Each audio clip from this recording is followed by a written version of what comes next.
আসসালামু আলাইকুম রহমতুল্লাহি ওয়া বারাকাতুহু।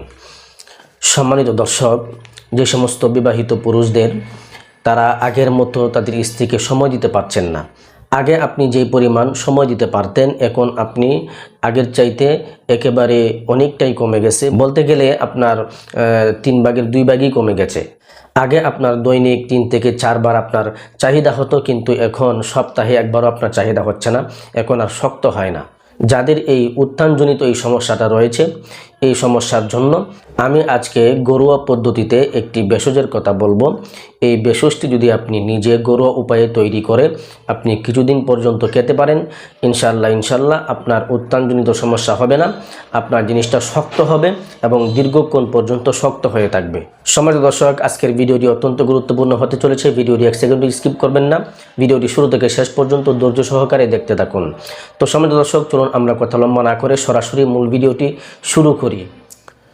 সম্মানিত দর্শক, যাদের উত্থানজনিত সমস্যা রয়েছে, যারা আগে দৈনিক 2 থেকে 3 বার 4 বার পর্যন্ত চাহিদা হতো, কিন্তু এখন বর্তমানে আপনার সপ্তাহে একবারও চাহিদা হচ্ছে না, তাদের জন্য আমি যে ঘরোয়া উপায়ে যে পদ্ধতির কথা বলবো, ঘরোয়া উপায়ে যে ভেষজটির কথা বলবো, সেই ভেষজটি তৈরি করতে আপনাকে কয়েকটি উপাদান সংগ্রহ করতে হবে।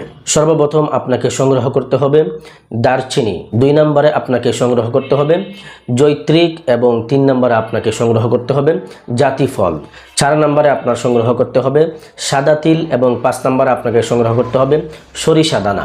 তবে সরিষা দানাটা হালকা একটু ভেজে নেবেন। 6 নম্বরে আপনাকে সংগ্রহ করতে হবে খাঁটি মধু, একদম পিওর মধুটা আপনাকে সংগ্রহ করে নিতে হবে। এখন খাঁটি মধু আপনি চিনে বাজার থেকে ক্রয় করবেন, অথবা আপনার কোনো বিশ্বস্ত লোক থাকলে তার মাধ্যমে আপনি খাঁটি মধুটা সংগ্রহ করে নেবেন। এই 6টি উপাদান দিয়ে আপনি একটি ভেষজ তৈরি করবেন। তো ভেষজ তৈরি করার নিয়মটা কি, পদ্ধতি কি, আপনি কোন উপাদানটা কি পরিমাণ নেবেন। দারচিনি নেবেন আপনি 1/2 চা চামচ পরিমাণ, জৈত্রিক নেবেন আপনি 1/2 চা চামচ এবং জাতিফল নেবেন 1/2 চা চামচ। সম্মানিত দর্শক, আপনি এই সমস্ত সবগুলো উপাদান সংগ্রহ করে আপনি প্রথমে এগুলোকে গুঁড়া করে নেবেন, পাউডার করে নেবেন। দারচিনি, জৈত্রিক, জাতিফল, সরিষা, এরপরে হলো সাদা তিল, এগুলোকে আপনি গুঁড়া করে নেবেন। গুঁড়া করে আপনি দারচিনি নেবেন 1/2 চা চামচ পরিমাণ, জৈত্রিক নেবেন 1/2 চা চামচ পরিমাণ এবং জাতিফল নেবেন 1/2 চা চামচ পরিমাণ এবং সাদা তিল নেবেন আপনি 1 চা চামচ এবং সরিষা বাটা নেবেন 1 চা চামচ। এই সবগুলো উপাদান নিয়ে আপনি একটি বাটির মধ্যে রেখে দিবেন। রেখে ওই বাটির মধ্যে আপনি খাঁটি মধু 3 চা চামচ দিয়ে দিবেন। 3 চা চামচ খাঁটি মধু এই সমস্ত উপাদানের মধ্যে দিয়ে ভালো করে একসঙ্গে মিশিয়ে নেবেন, ভালো করে একসাথে মিক্সড করে নেবেন। আপনি যখন এই 6টি উপাদান দিয়ে একটি ভেষজ তৈরি করবেন, একটি আইটেম তৈরি করবেন, একটি রেমেডি তৈরি করলেন, এই রেমেডিটা হবে আপনার জন্য একটা পাওয়ারফুল একটি ভেষজ। তো সম্মানিত দর্শক, তৈরি হয়ে গেল আপনার একটি ভেষজ। তো এই ভেষজটি আপনি কিভাবে খাবেন, খাওয়ার নিয়ম কি? সম্মানিত দর্শক, এই ভেষজটি খাওয়ার নিয়ম হচ্ছে, এই ভেষজটি তৈরি করে আপনি প্রতিদিন সকালবেলায় খালি পেটে খাবেন। প্রতিদিন সকালবেলায় খালি পেটে এই ভেষজটি এই নিয়মে এই পদ্ধতিতে তৈরি করে আপনি খাবেন। যদি আপনি এই নিয়মে এই পদ্ধতিতে এই ভেষজটি তৈরি করে আপনি প্রতিদিন সকালবেলায় খালি পেটে খেতে পারেন, ইনশাল্লাহ আপনার জিনিসটা শক্ত হবে, একদম রটের মতো শক্ত হবে এবং দ্রুত নুয়ে পড়বে না, কাজের সময় আর নুয়ে পড়বে না এবং আপনার চাহিদাটাও বাড়বে। আপনার দৈনিক 3 থেকে 4 বার পর্যন্ত আপনার চাহিদা হবে ইনশাআল্লাহ। সম্মানিত দর্শক, এই সমস্ত সাধারণ ভেষজগুলো, প্রাকৃতিক ঘরোয়া উপায়ে যে ভেষজগুলো, এই ভেষজগুলো আপনার 20 থেকে 30 বছরের বয়সে যারা আছেন তাদের জন্য অত্যন্ত কার্যকরী হবে।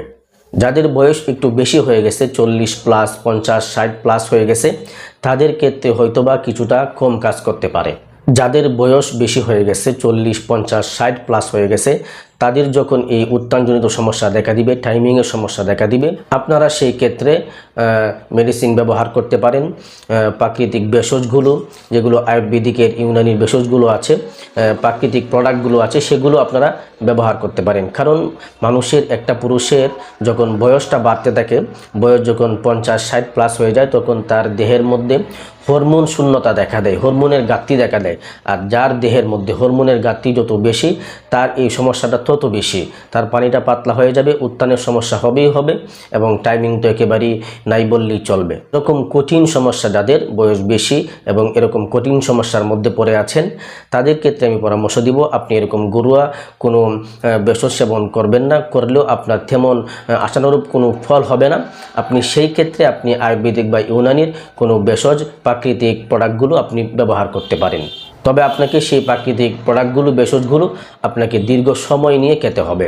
তাহলে আশা করা যায় আল্লাহ পাক রব্বুল আলামিন আপনার এই সমস্যা থেকে, এই শারীরিক দুর্বলতা থেকে হয়তোবা মুক্তি দিতে পারেন। তো সম্মানিত দর্শক, এই ছিল আজকের সংক্ষিপ্ত ভিডিওটি আপনাদের কাছে কেমন লেগেছে অবশ্যই কমেন্ট করে জানাবেন, এবং ভিডিওটিতে একটি লাইক দিয়ে ভিডিওটি অবশ্যই শেয়ার করে দিবেন। পরিশেষে ছোট্ট একটা রিকোয়েস্ট করব, আপনি যদি আমার চ্যানেলে নতুন দর্শক হয়ে থাকেন তাহলে অবশ্যই চ্যানেলটিকে সাবস্ক্রাইব করে দিবেন। আর এরকম শারীরিক যে কোনো সমস্যার ভেষজ উপাদানের ভিডিও সবার আগে পেতে বেল আইকন অবশ্যই অল করে রাখবেন। সকলেই ভালো থাকবেন, সুস্থ থাকবেন।